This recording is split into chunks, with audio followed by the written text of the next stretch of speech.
Pemirsa, hari ini polisi menangkap Roy Suryo dan Tifauziah Tiasuma atau Dr. Tifa. Usai diperiksa di Polda Metro Jaya, keduanya langsung ditahan. Roy Suryo ditangkap di rumahnya jam 7 pagi oleh penyidik Polda Metro Jaya. Roy Suryo dan Dr. Tifa saat ini berstatus sebagai tersangka kasus dugaan pencemaran nama baik terkait tudingan ijazah palsu Presiden ke-7 Joko Widodo sejak November 2025 lalu. Sementara Dr. Tifa dijemput penyidik PMJ di apartemennya sekitar pukul 6.47 waktu Indonesia Barat pagi tadi. Tersangka tudingan ijazah palsu Tifauziah langsung dibawa ke Polda Metro Jaya. Kuasa hukum Dr. Tifa menyayangkan penangkapan ini lantaran kliennya selama pemeriksaan bertindak kooperatif dan selalu menghadiri undangan pemeriksaan.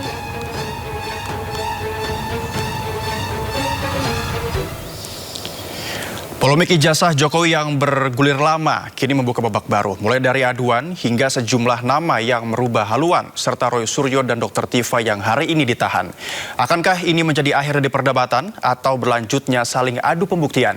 Kita akan bahas lebih lanjut bersama kuasa hukum Roy Suryo dari TPUA, Azam Khan, dan juga sudah bergabung bersama kami kuasa hukum Jokowi, Firman Hasibuan. Kita ke Bang Azam. Selamat sore Bang Azam dan juga Bang Firman. Firman Pangaribuan, selamat sore.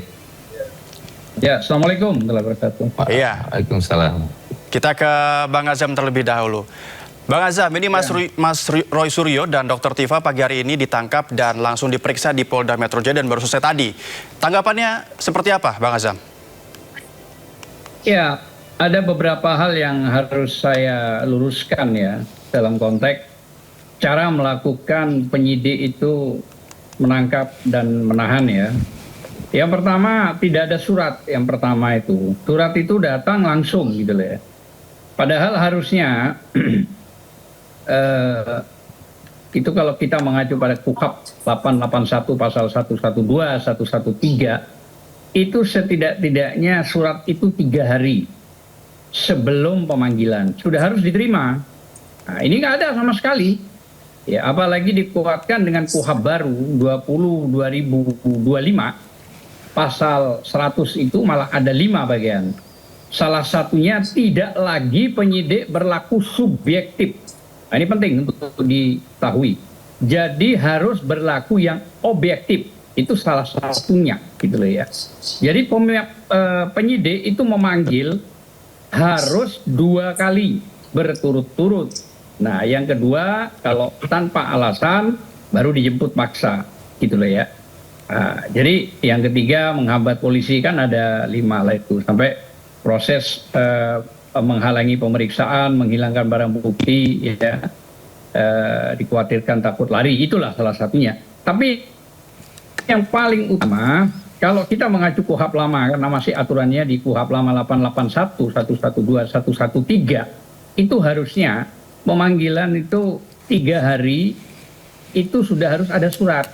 Nah, kalau tadi itu hari Jumat, berarti hari Selasa itu sudah harus ada diterima untuk dipanggil hari Jumat, gitu loh. Bukan maksud saya itu penyidik datang langsung membawa surat turut tanda tangani penahanan, penangkapan dan penahanan. Nah, inilah kekacauan di sini.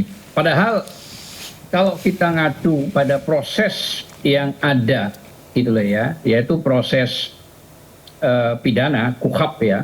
Tentu kalau kita ngacu pada pasal 138 yang lama KUHP, ditambah itu ada 14 hari masa waktu. Begitupun juga KUHP yang baru pasal 62 ayat 4 ayat 5. Artinya begini loh. Rekan-rekan ini yang menjadi tersangka gitu loh ya. Itu sudah melampaui waktu. Bayangkan aja kalau dari laporan itu sudah 400 hari sejak 30 April ex-presiden kita ke-7 melaporkan. Terus ditentukan tersangkanya awal bulan 11. Berarti udah 7 bulan lebih. Terus pengembalian berkas itu tanggal 13 Januari. Itu kalau dihitung ke sekarang kan sudah 4 bulan. Melampaui 21 hari gitu loh ya. Nah itu semua ditabrak. oleh aturan-aturan tersebut. Sepertinya tidak diperdulikan pokoknya gitu loh.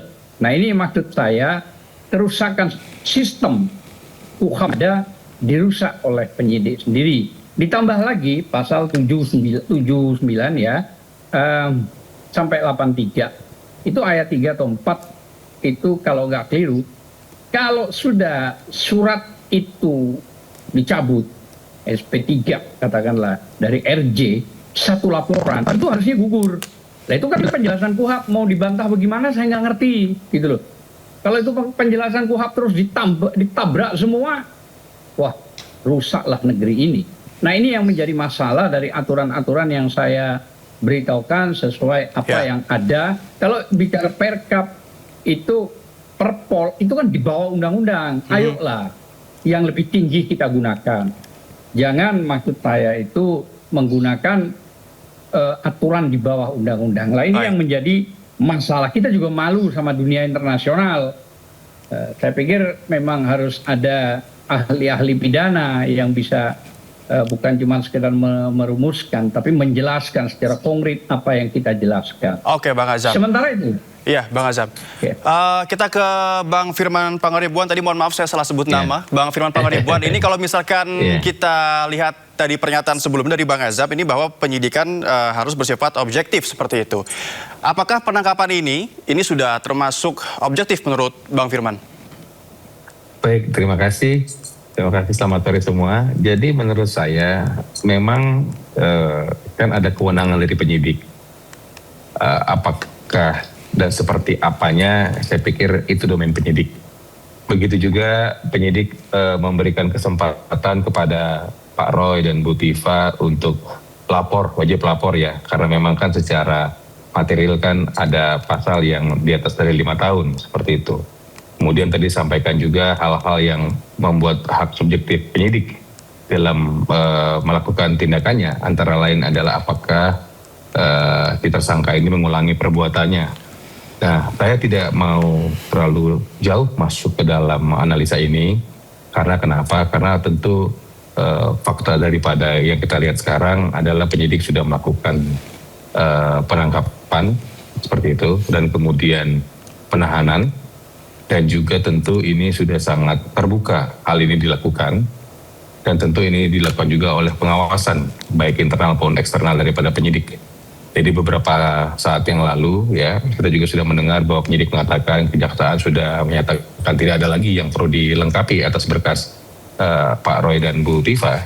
Artinya sudah lengkap dan tinggal menunggu proses pelimpahan atau tahap 2 para tersangka yang tadi juga sudah diverifikasi lagi mengenai bukti-bukti dan sebagainya, dan hal-hal tadi di dalam diminta lagi keterangan sebelum dilakukan penahanan. Jadi saya pikir itu adalah domain penyidik yang tentu kami dalam hal ini menghargai apa yang disampaikan yang dilakukan oleh penyidik, dan saya pikir ini adalah tinggal ke depan bagaimana kita bersama-sama di dalam persidangan melakukan hal-hal ya, kalau mungkin dari kami membuktikan bahwa memang telah terjadi dugaan fitnah dan pencemaran nama baik dengan menggunakan fasilitas ITA, dan mungkin dari teman-teman yang lain tentu akan melakukan upaya-upaya pembelaan dan sebagainya. Saya rasa itu sementara. Iya, Bang Firman. Bang Azam, ini polisi mengatakan penangkapan setelah P21 oleh Kejaksaan. Tanggapannya gimana, Bang Azam? Jadi begini, proses saya katakan tadi, Mas Firman sempat menyebut sudah melakukan sebuah proses yang subjektif. Padahal KUHAP itu mengatur 20/2025 pasal 100. Sekarang tidak lagi subjektif, harus objektif. Nah, konteks objektif itu harus memenuhi syarat. Syarat itu yang sudah saya sebut. Kalau di KUHAP lama, sebelum menghadap dipanggil itu ada waktunya 3 hari. Misalnya sekarang hari Jumat yang harus dipanggil datang, maka hari Selasa itu sudah terima surat, gitu loh. Nah ini nggak ada sama sekali. Nah, di mana letak objektifnya? Yang kedua juga penjelasan di KUHAP baru lebih tajam lagi malah, gitu loh.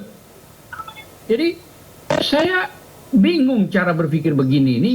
kalau memang semua harus ditabrak, lah ini kan jadi kacau. Ya kalau Mas Firman sih nggak ribet amat, orang dari posisi di sana ya, tinggal apa kata kan begitu kira-kira. Ya, kalau saya menjelaskan dasar-dasar yang mengikat pada proses hukum. Jadi saya nggak mau melampaui dari situ. Apa yang saya sebut tadi itu aturan yang sudah ada gitu loh. Aturan yang format sudah dimasukkan. Baik KUHP lama yang saya sebut maupun KUHP baru gitu loh.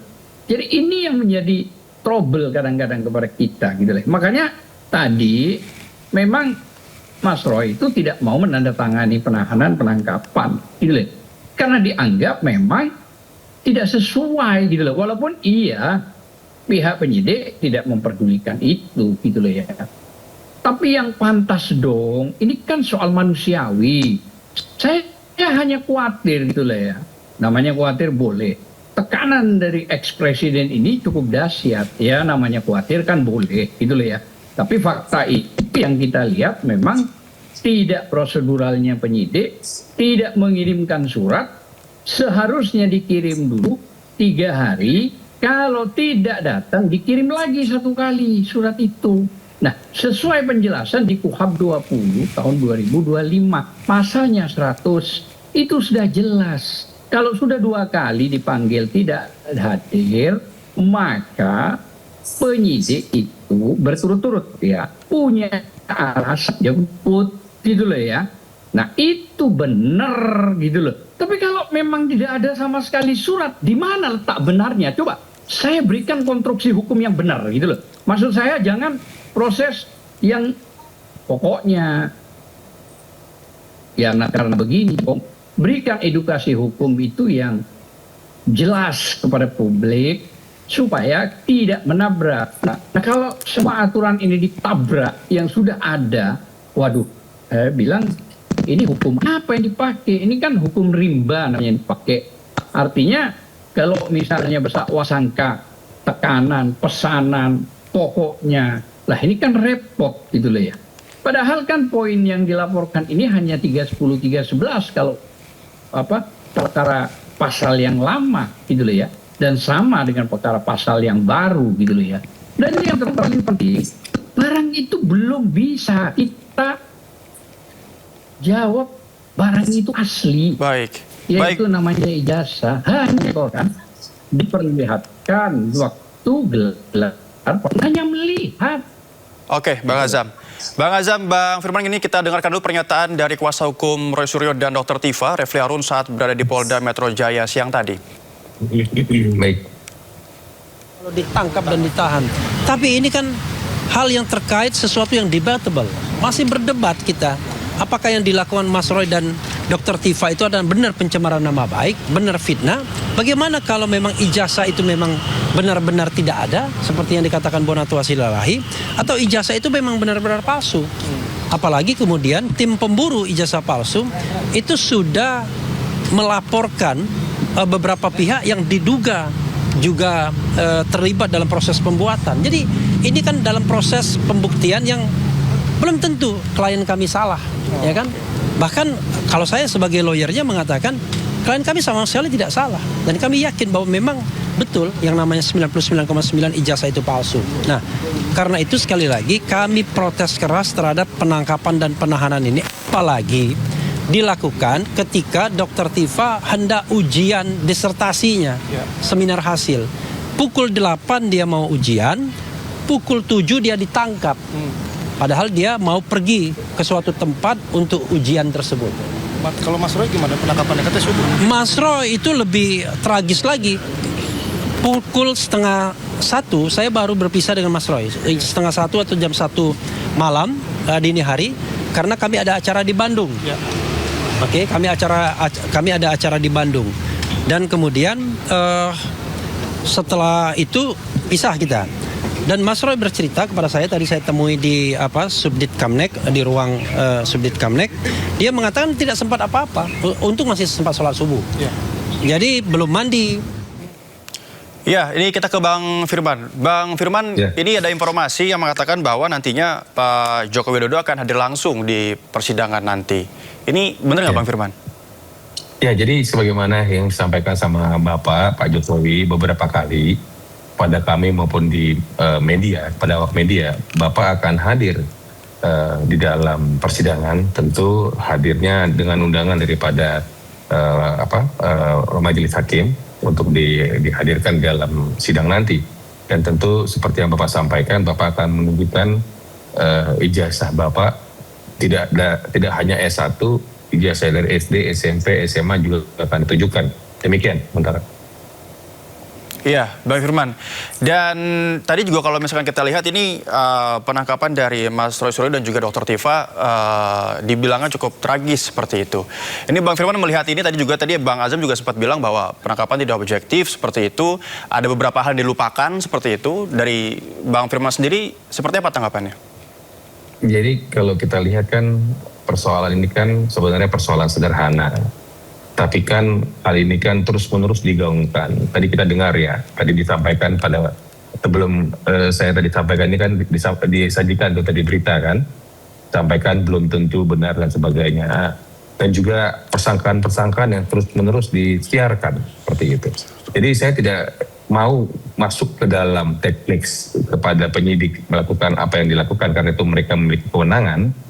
Dan jika memang ada pihak lain atau pihak siapapun yang merasa dirugikan atas apa yang dilakukan oleh penyidik bisa menempuh upaya hukum, saya lebih kepada bahwa ini sebenarnya sudah diketahui oleh pihak Pak Roy Suryo dan Bu Tifa. Kenapa saya bilang demikian?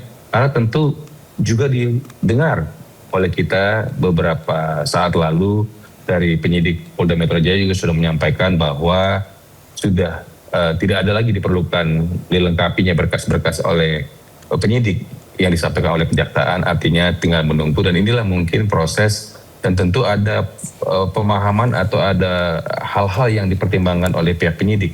Saya paham tadi yang disampaikan oleh Bang Azam, ada hal-hal yang disampaikan, tetapi saya pikir ada hal-hal juga yang menjadi pertimbangan daripada penyidik. Dan oleh karena itu jika memang ada hal yang memang merasa dirugikan, siapapun itu bisa menempuh upaya-upaya hukum seperti itu. Dan menurut hemat saya hal yang dilakukan ini adalah kewenangan penyidik, dan oleh karena itu biarlah penyidik yang akan nanti menjelaskan, dan nanti habis ini apakah langsung disidangkan dan sebagainya, kan juga ada mekanisme juga di hukum acara di KUHAP.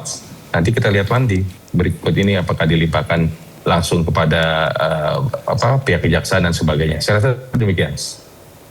Ya, kita ke Bang Azam. Terakhir Bang Azam. Bang Azam, langkah apa yang nantinya akan disiapkan ataupun juga ditempuh? Apakah akan ada pra-peradilan seperti itu? Enggak, sementara begini, proses kasus ini kan bukan seperti baca Doraemon gitu loh, komik Doraemon gitu loh. Bukan. Tapi ini kan proses yang sebenarnya itu jangan melampaui, ya, jangan menabrak undang-undang atau KUHAP ya. Nah itu kan sudah aturan yang formal, ya itu kan pendidikan kuat kepada penyidik untuk mematuhi gitu loh. Tapi kalau cara begini semua ditabrak, sempat saya juga bilang kepada penyidik, tapi penyidik diam ya. Nah ini kan akhirnya orang bersangka, wah ini benar kalau ada pesanan kuat ini, gitu loh, begitu maksud saya.